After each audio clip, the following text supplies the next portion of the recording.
profesional manajemen risiko yang berbahagia. Kembali kami hadir di podcast The Way Academy dan Irmapa untuk membahas konsep penting dan praktik manajemen risiko. Kami berharap channel ini akan menjadi referensi baru dalam pengembangan manajemen risiko khususnya di sektor publik.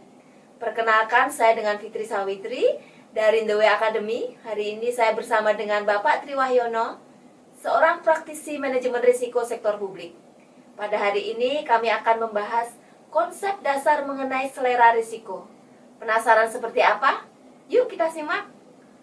Selamat datang Pak Tri, apa kabar? Sehat Ibu. Salam sehat, profesional manajemen risiko dimanapun Anda berada.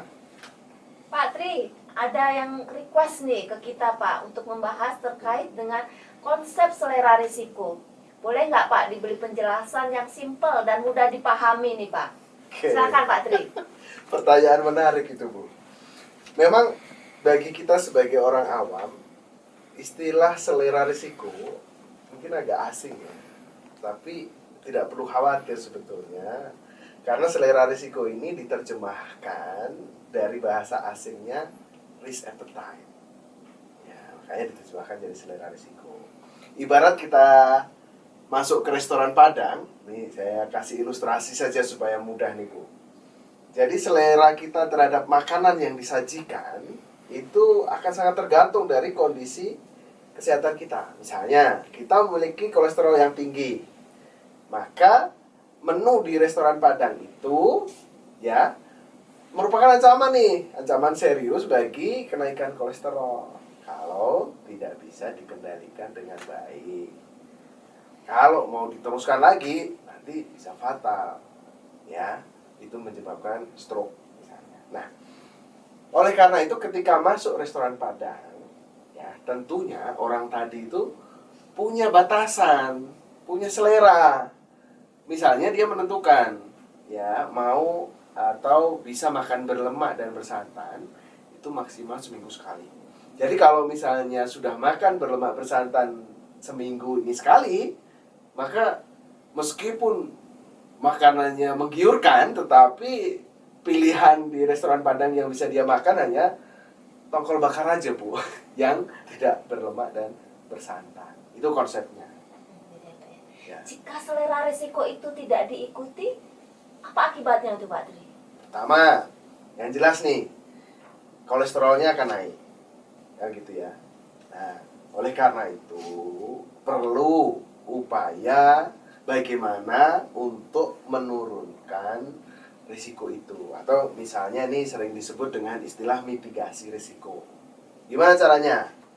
Paling umumnya setelah makan berminyak bersantan seminggu lebih 2 kali, maka apa? 1, minum penurun kolesterol atau minum obat penurun kolesterol. Itu yang paling mudahnya. Atau pilihan sehat lainnya, olahraga paling tidak 30 menit untuk bakar lemak yang sudah terlanjur masuk ke tubuh tadi. Nah, itu menurunkan risiko, itu namanya mitigasi.